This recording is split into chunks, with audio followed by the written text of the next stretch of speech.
Up. I'm hard of hearing now, so I don't usually hear too many things right now. So whatever you can do to speak up. All right, shoot it. So a month ago, what did you think the chances were of you being here at your own camp every day? Well, I was going to be here no matter what. Depending on how much I would participate is another story. I played some flag football this morning, which felt pretty good, but after a while, it started taking a toll, and I'm not used to it. I'm only in the walking phase now. Me and my wife and my brother Ray walk every morning. And that's really where I'm at now because I just get too winded right now. But, you know, I lost 51 pounds. And when you lose that much weight, it's going to take some time to get back. So I'm not a very patient person. And I want things to feel good right now, but unfortunately it doesn't yet.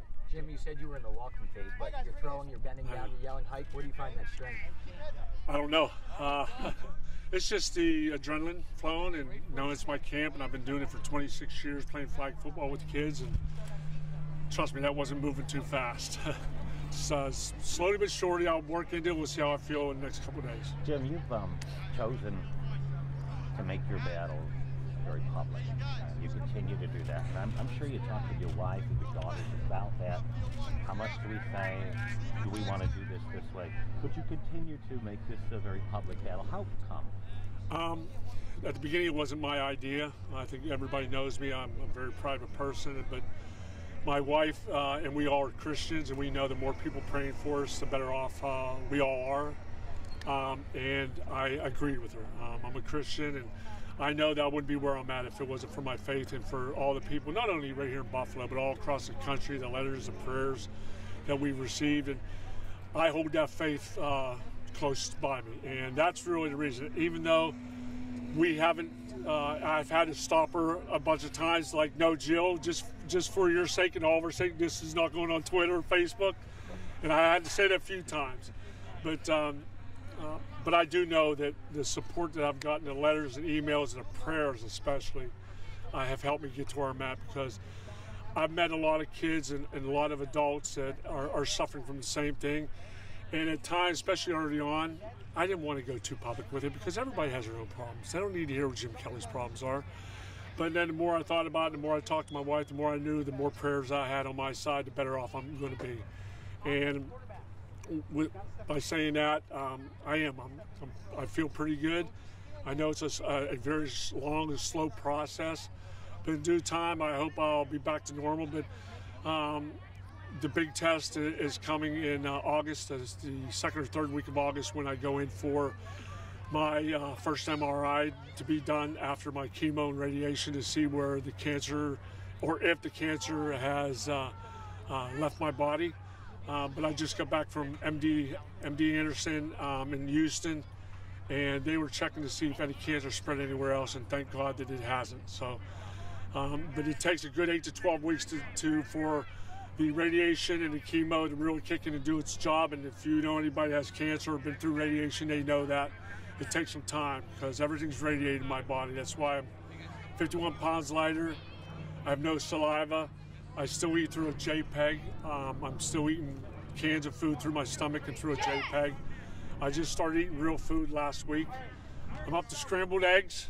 I ate some Emilio DiPaolo Italian food last night, which was pretty good, which is good. My taste buds are starting to come back, but they're not quite there yet. So I only had a half a plate. I told Elio or Dennis that I will get to where I can eat a full plate of pasta and of course, Italian food. Jim, what's it like to be around kids, you know, at this, given everything you've been through, and to be out here and be surrounded with kids? It's good to be around kids that are like boys. I'm around girls all the time. I have my 2 daughters and my one daughter. My youngest daughter has 4 or 5 friends over every night. It's like daddy and 8 girls. I'm not complaining. I love my girls to death, but it's good to be around and have fun and push some of the kids around. And I got my nephews, my brother Danny's kids come over a lot, so I get to mess with them. I take them hunting. So I finally talked my wife and my oldest daughter into getting her hunter safety course, so I'm going to be taking them hunting too. So at least I got, Hunter's not here, so at least I'm talking my oldest daughter Erin into doing a little hunting with Daddy, so that's exciting. And how about being around with these kids, with all the reality of things that you've been going through? You have a bunch of kids out here who are pretty oblivious to a lot of things that... That's nice. It's nice when you can just run around and be yourself. I'm not saying I'm running around, but I'm moving as quickly as I can. And if you've seen me move in the past, I never really was that quick.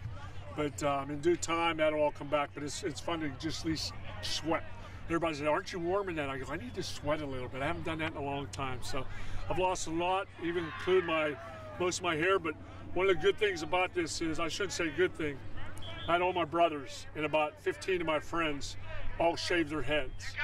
And my oldest daughter, Erin, was going to shave hers. She said, Daddy, if you want me to shave it, I'm ready to do it. And I go, no way. My daughter is not shaving her head. I said, no, Daddy's all right with this. You just go about doing what you're doing, and I'm proud of all of them because they're all ready to do it. My wife would have even shaved her head, but no thanks. You've had time where, you know, you've been in a position where you're kind of been forced to reflect a little bit. Have you taken any time at all to think about how many kids that you've touched here over the years that, you know, some of them were kids then, they're parents now, right? Oh yeah, and some of the kids that I coached back in St. Bonaventure days are now parents that have their kids coming here. And I mean, it's fun. I mean, I know how many players that came from my camp are in the NFL now, which is cool, about 5 or 6 guys, which is pretty nice. But, you know, number one, I want them to have fun. This is not your typical camp where you're, you know, pounding in them all the time. You want them to enjoy themselves. You want them to learn, especially as young adults. And one of the biggest things that I try to stress is our chalk talks with Mark Kelso and Mike Masters, all the guys that I have come to camp, that they are quality people. And one of the biggest things I always tell the kids, you are who you hang with. Because, I mean, that's the bottom line. Kids nowadays, especially with all social media, you are who you hang with, and show me your friends, and I'll show you your future. Your future's not very bright when you hang out with the wrong kids. And it just goes to show, not only as young adults, but even in the NFL, in the NBA, Major League Baseball, you get with the wrong kids, you're going to turn out to be bad. So I try to stress that. And it's just not a camp where you want them to learn the physical part of it.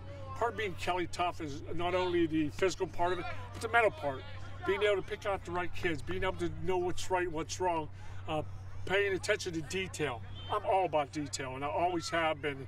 That's one of the things I stress in my camp all the time, that you'll do all right as long as you pay attention, whether it's your teacher or coach, you pay attention to detail. You take some personal satisfaction from that, but just knowing just longevity with camp alone. Yeah. I mean, you're talking, what, thousands of... This is 27 years of doing it. If you would ask me 20 years ago if I would be here not doing this, I would have said I would hope to, but I don't know. But I feel good, and as long as I'm still able to walk and get out here, I'm going to be here. Jim, we talked about being Kelly tough. Were there any times when you were scared to death? Oh, you get scared, especially when they tell you it's moved and it's moved to the maxillary part of your brain, and you just hope it doesn't move any further. And when you start talking about radiation chemo, I think about everybody else that I know, the people that I know with cancer. I never thought about myself. You said that when you told us a year ago that you had cancer, and you said, you know, I don't want to go through chemo and radiation. I hope to God I don't have to, because I've seen what it does. I know I've felt what it does, yes. And it's not good. It's good in a sense that hopefully it'll get to a point, but I wouldn't be where I'm at. And this is honest God's truth. I wouldn't be where I'm at if it wasn't for, number one, my faith. But number two is the support I've gotten from, I mean, thousands and thousands of letters and emails and mass cards. And just people who send me their good well wishes. And I mean, I tried to read everyone, and I still have a big stack I haven't got through yet, but I can't return all of them, but I've returned some of them that are really touching. But I do what I can, and when I'm in the hospital and I see the people that don't have anybody going into the room, I try to stop in and say hello, and making sure to brighten their day a little bit, you know, by just paying a visit. And I've met people that don't even know who I am. They came from another state, older people, but the bottom line is when you drop off the flowers, they're in your room to somebody else, and as long as it puts a smile on their face, you know why you did it. Jim, where's your pursuit of the Buffalo Bills ownership right now? Now that you're feeling a bit stronger, are you involved in that? Really, it's just still a long way. For me personally, my brother Dan's been working on a lot, but we've talked to a number of people, and I'm not going to mention anybody.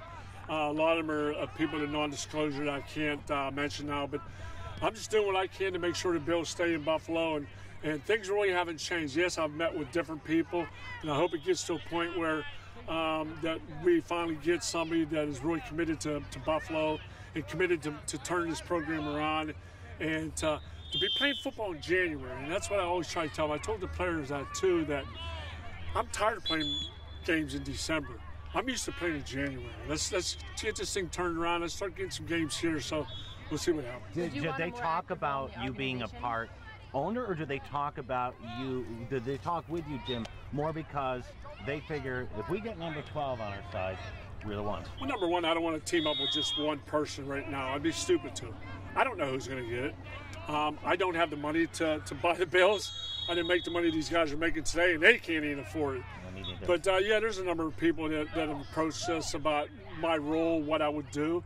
And with different people, there's different roles. And I know what I want to do, but that will be said down the road a little bit later. But the bottom line is I'm just like everybody here. If you're a local media, you just want it to be the Buffalo Bills and not somebody else. So is it safe to say you're part of a group that could... I am not a part of any group right now. I'm a part of my group, my brother, myself, and a few others. But right now, there's majority owners out there that are trying to do what they do their due diligence, and make sure that they do the right thing and do everything by the book, which when you get in this part of a big a deal, you have to do it the right way and do it how it's supposed to be done. And the Bills and, of course, the NFL have it structured how it's supposed to be done, and you got to follow the routine. You've said in the past that you're confident that the Bills will stay in Buffalo. Do you still feel that way? Oh, yeah, I still feel that way. And I know names that are really interested and plan on putting a bid in. We don't know where that bid will go. I do feel that the LA Clippers made a big dent in it. Some people will disagree with that. I agree that I think it did make a dent in how all franchises are looked at nowadays. With the tons of media there, the amount of money that the NFL now gives to each team, I think the money will go up. But we know where we think it should be, but of course, to me, it doesn't matter as long as they're the Buffalo Bills, period. Jim, strength-wise... Hey, guys, just a couple more questions because I got to sit down. Yeah, that's kind of one of the questions. Strength-wise, I mean, I see you out here, you're buzzing around. It's like you were, 15 years ago. I wish. But you're active and you look strong. Which, under the circumstances, how long does it take before you start to really run out of gas? What was it, 10 minutes worth? Yeah. It's about 10 minutes worth. Yeah. I just don't have the energy that I used to have. I have no saliva yet in my mouth, so I got to keep drinking water. I have no taste buds. Like I said, I lost 51 pounds. I'm still eating through a JPEG, so I get all my food, which I'll be doing here in a little bit, through a can that I feed through my stomach. I just started eating real food within the last week, but they told me just to be patient. And as I said earlier on, I'm not that patient guy. When you have, like we all know, people that have gone through cancer, it's difficult to watch. It's tough to watch you. Can you put into words in any way what it's like to be, and you know people too that went through this, what it's like to be on the other side of it? It's, my hat goes off to the people that are going through it. And there's people that are a lot worse than I am. And I don't know where I'm going to be. I will find out in August. But I pray for the other people. And even when I was in the hospital, I had that one kid, a young boy that died. When I was leaving, he only had 2 weeks to live. He said, "Jim, can I pray for you?" And that brought tears in my eyes, because here's a guy that only has 2 weeks to live, and he wants to pray for me. And the supporting cast I've gotten from everybody, the prayers, and more important, my family. Not only my wife and my daughters, who have a smile on their face. Every single morning I wake up, my daughters have a smile on their face, and they're there to lift me up. And my brother Ray came from Richmond, Virginia. He retired this year. He's retired a couple months ago. He's been up here the majority of the time, doing things I can't do and helping me out. My brother Danny, I don't know what I'd do without my brother Danny, because he has done everything to get everything in order. He set up my file for all the doctors I had to see, whether it's in New York, whether it's in Houston or Buffalo. He's done it all, and I can't do it. And I just thank the good Lord that I have good family and great friends in a great city like Buffalo. Jim, last question, guys. Jim, to play at football at the level you did, it requires a great amount of mental toughness. How has your definition of mental toughness changed throughout this process? Well, I never take things for granted, because, as I said earlier, I never thought it would happen to me. And as you look at yourselves, you never think things will happen to you, but anything's possible in this life. And I just thank the good Lord for each and every day. And when it's my time, it's my time. But I feel that I have so many more things to accomplish, and I think good Lord knows that. And you got to keep your faith, and you got to keep pushing on. And just know that tomorrow's right around the corner, and I'm going to live today at the fullest, and we'll see what happens. You know, I'm not scared to die. I know I've done everything I possibly can do. I'm 54 years old. I've done more than most people would do at the age of 80 years old. I've fulfilled so many dreams. I have a beautiful family, but again, I still have a lot more things to accomplish. Guys, y'all, thank you very much for coming. I do appreciate it. Thank you. Thank you. Thanks, Jim. Good luck, man.